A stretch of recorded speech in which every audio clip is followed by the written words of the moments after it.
ಹೃದಯವಂತನಾಗಿದ್ದಾನಂದ್ರೆ ಅವ್ರು ಯಾರೇ ಇರಲಿ, ಪರ ವಿರೋಧ ಇರುವವರು ಇರಲಿ, ಅವ್ರು ಯಾರೇ ಇದ್ರು ಕೂಡ ನಡೀಲಿ ಅನ್ನುವಂಥ ಒಂದು ಎಲ್ಲರಿಗೂ ಪ್ರೋತ್ಸಾಹಿಸುವಂತ ಒಂದು ಗೆಳೆಯನಾಗಿದ್ದ. ನೀವೆಲ್ಲರಿಗೂ ಗೊತ್ತು, ಸನ್ಮೇಶ್ ಛಲಗಾರ, ಯಾವಾಗಲೂ ಒಂದು ನಕಾರಾತ್ಮಕ ಚಿಂತನೆ ಇಲ್ಲದೆ ಸಕಾರಾತ್ಮಕ ವಿಚಾರ ಮಾಡುವಂಥ ಒಂದು ಗೆಳೆಯ. ಸನ್ಮೇಶ್ ನನಗೆ ಭೇಟಿಯಾಗಿದ್ದು 2011ರಲ್ಲಿ. ನಾವು ಒಂದು ಪ್ರವಾಸಕ್ಕೆ ಹೋಗಿದ್ದೀವಿ. ನನ್ನ ಪರಿಚಯ ಅವರಿಗೆ ಇರಲಿಲ್ಲ, ಅವರ ಪರಿಚಯ ನನಗೂ ಇರಲಿಲ್ಲ. ನಾವೊಂದು ಮಕ್ಕಳನ್ನು ತಗೊಂಡು ಪ್ರವಾಸಕ್ಕೆ ಹೋದಾಗ ಕೊಪ್ಪಳದಲ್ಲಿ ಒಂದು ಮೊಬೈಲ್ ಟವರ್ ಕೆಲಸದಲ್ಲಿ ಅವರು ತೊಡಗಿದ್ರು.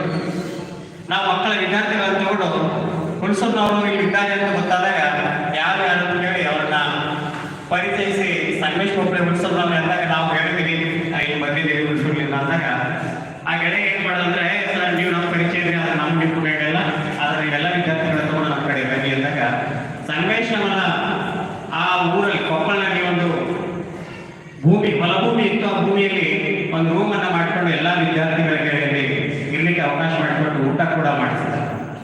ಊಟ ಮಾಡಿಸಿ ಎಲ್ಲಾ ವಿದ್ಯಾರ್ಥಿಗಳಿಗೆ ಅವ್ನು ಏನ್ ಹೇಳಿದ ಅಂದ್ರೆ, ನಿಮ್ಮ ಗುರುಗಳು ಬಸವಕುಮಾರ್ ಸಾಹೇಬರು ಎಂಥವ್ರು ಅನ್ನೋದು ನಾವು ನೋಡ್ತೀವಿ, ಆದ್ರೆ ಅವ್ರು ನನ್ನ ಪರಿಚಯ ಹೀಗೆ ಆಗಿದ್ದು, ಆದ್ರೆ ನಾನು ಕೇಳ್ತಾ ಇದ್ದೀನಿ ಅವ್ರ ಬಗ್ಗೆ ಅಂತೆಲ್ಲ ತುಂಬಾ ಮಕ್ಕಳಿಗೆ ಹುಡುಗಿಸಿದ. ವಿದ್ಯಾರ್ಥಿಗಳು ಬರ್ತಾ ಬರ್ತಾ ಬಹಳಷ್ಟು ಅವ್ರ ಬಗ್ಗೆ ಹೇಳಿದ್ರು, ಸರ್ ಇಂಥ ಕತ್ಲಲ್ಲಿ ನಮ್ಗೆ ಇಷ್ಟೆಲ್ಲ ಮಾಡಿದ್ರಲ್ಲ ಅಂತ ಒಂದು ನಿಮ್ಮ ಗೆಳೆಯ ಅಂದ್ರೆ ನಮಗೂ ಕೂಡ ಬಹಳಷ್ಟು ಹೆಮ್ಮೆ ಸರ್ ಅಂತ ವಿದ್ಯಾರ್ಥಿಗಳು ಹೇಳಿದ್ರು.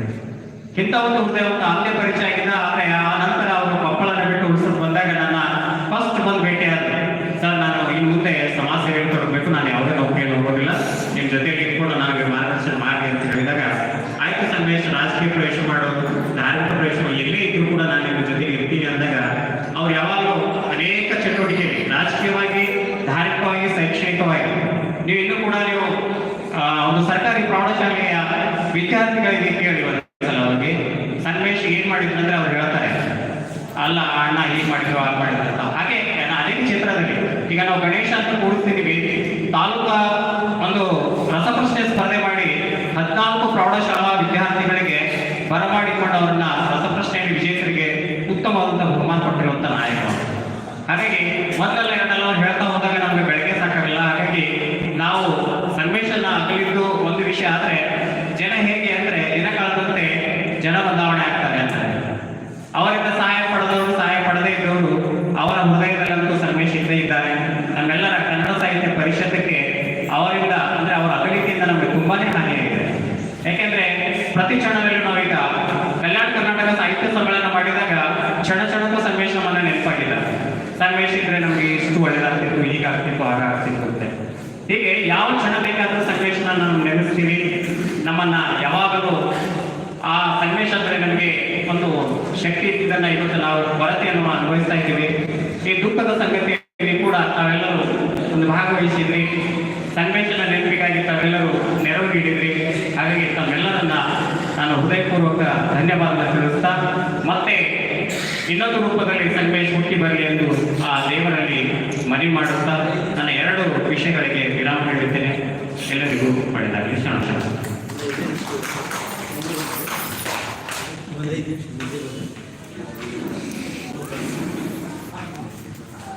ಸಂಘ ಹಾಗೂ ಸಮಾಜ ಸೇವೆ ಕುರಿತು ಕನ್ನಡ ಸಾಹಿತ್ಯ ಪರಿಷತ್ತಿನ ನಗರ ವಿಚಿತ್ರ ಸಂದರ್ಭ ಇದು ಬರಬೇಕಾಗಿತ್ತು.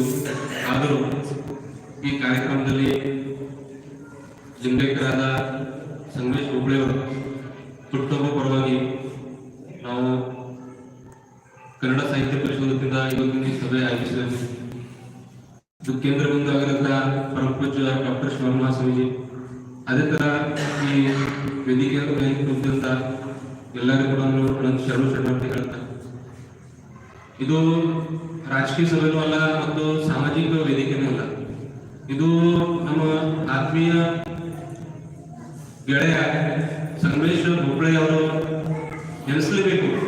ಇನ್ನು ಸಂಗಮೇಶ್ ಹುಬ್ಳಿ ಪ್ರೀತಿ ಕಮ್ಮಿ ಆಗ್ತದೆ. ನಾವು ಅವ್ರಿಗೆ ಸಂಘು ಅಂತಿದ್ದೇವೆ. ಸಂಘು ಹುಬ್ಳಿ ಅವರು ನೆನೆಸಲೇಬೇಕು.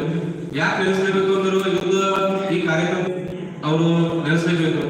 ಯಾಕೆ ನೆನೆಸಲೇಬೇಕು ಅಂದರು ಯುದ್ಧ ಈ ಕಾರ್ಯಕ್ರಮದಾಗ ನನಗೂ ಖುಷಿನೂ ಆಗ್ತದೆ ಮತ್ತು ದುಃಖನೂ ಆಯ್ತದೆ. ಖುಷಿ ಯಾಕೆ ಯಾಕಂದ್ರು